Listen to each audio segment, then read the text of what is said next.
Goals are about who you want to be, not what you want to accomplish. Folks, this is what will never stress you out. This is a great way to use your goals as a vehicle to enhance your enjoyment of something you love, but it's also being used to shape the way you reshape yourself. This is the transformation part. So what do I mean? Well, I gave you the example in the book, the Out of Reach But Insight book, and I talked about when I was invited to make the speech.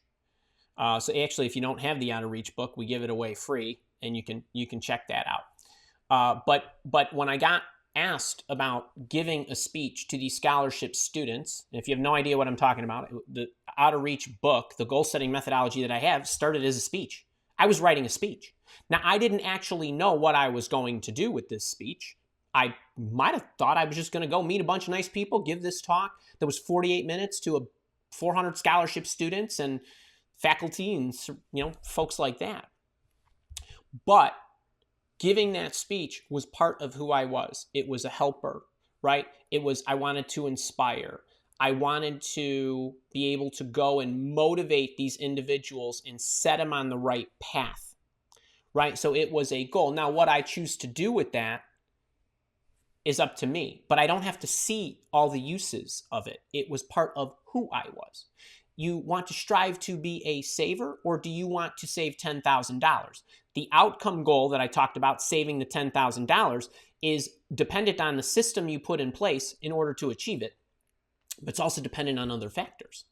So if you are a saver, you are a saver. You're going to save every month, and then eventually you're going to hit that $10,000 mark and beyond. That's what I'm talking about. Do you want to read 50 books a year, or do you just want to become a reader, right?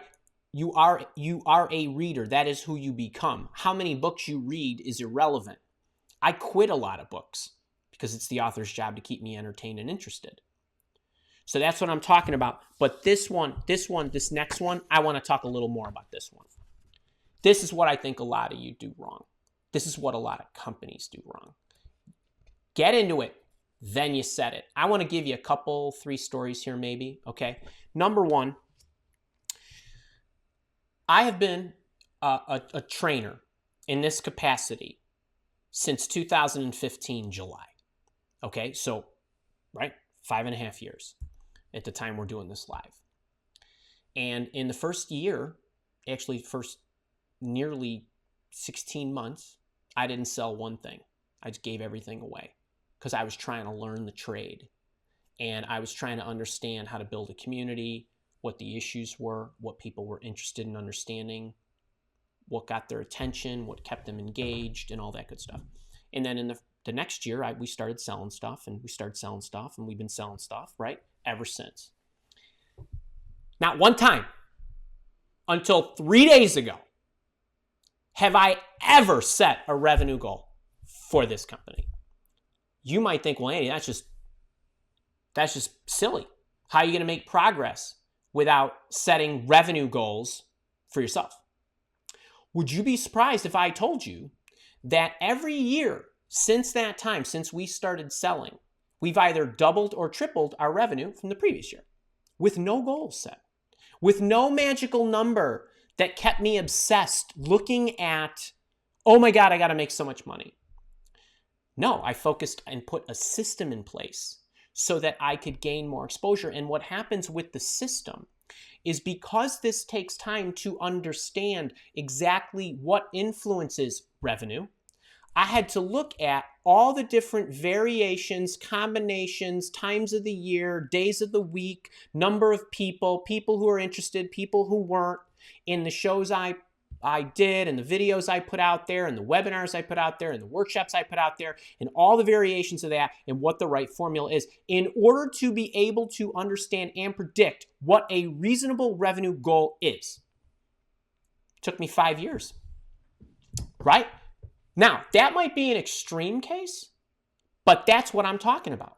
What's another really ridiculous thing? Would you go and say, my goal is to open up a band, when you never took a guitar lesson? That's what people do. Might not be that exact analogy. Here's another one, companies. I know a lot of you guys, this one goes out to all the people who run sales teams, all the people who run marketing teams, all the people who run product development teams, all you C-level folks or senior vice presidents or EVPs or whatevers who are hiring people to build practices and so on. What's the first thing that we do? Hire you as a salesperson, you got $1 million quota in the first year. It's about the dumbest thing you can ever do. Why? Because the salesperson's new. Now, they might not be new to sales, but they're new to you. And when you're taking on something new, the important thing about goals is you put metrics in place that put the right systems in place that elicit the right behavior you want the employee to have, or you yourself, so that you know you're doing the right things, so that you know that whether it's this year or next year, you'll be able to generate $1 million. It took me 5 years to do that as a trainer until I said, I'm now at the point where I'm willing to put a number down. So what would we do? Mile Walk, my recruitment firm, we would go out, we would interview companies to see if they needed our services and they wanted us to hire salespeople. And we would say, well, what do you want the salesperson to achieve?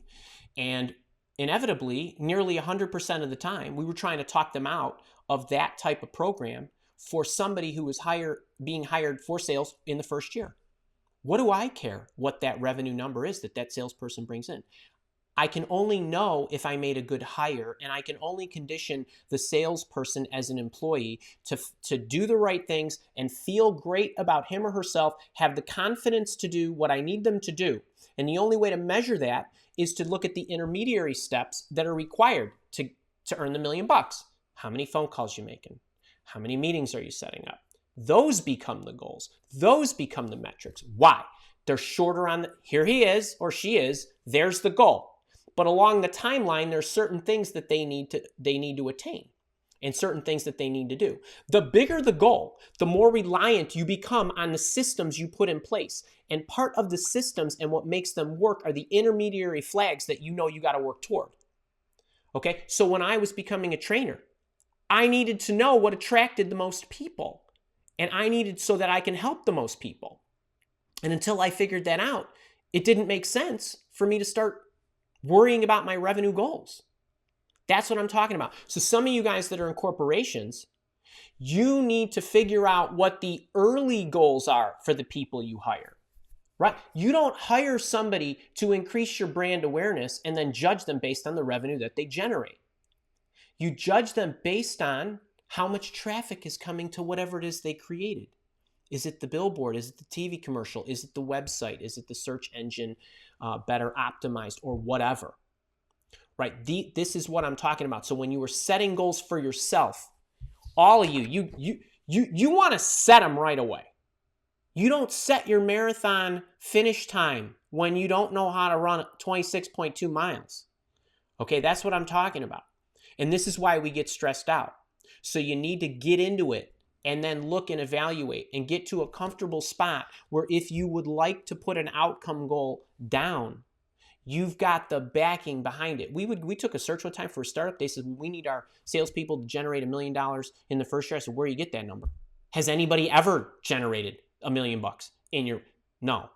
Well, we think they should. Well, this is the best way to stress somebody out, get them to quit, make them feel ridiculous and worthless.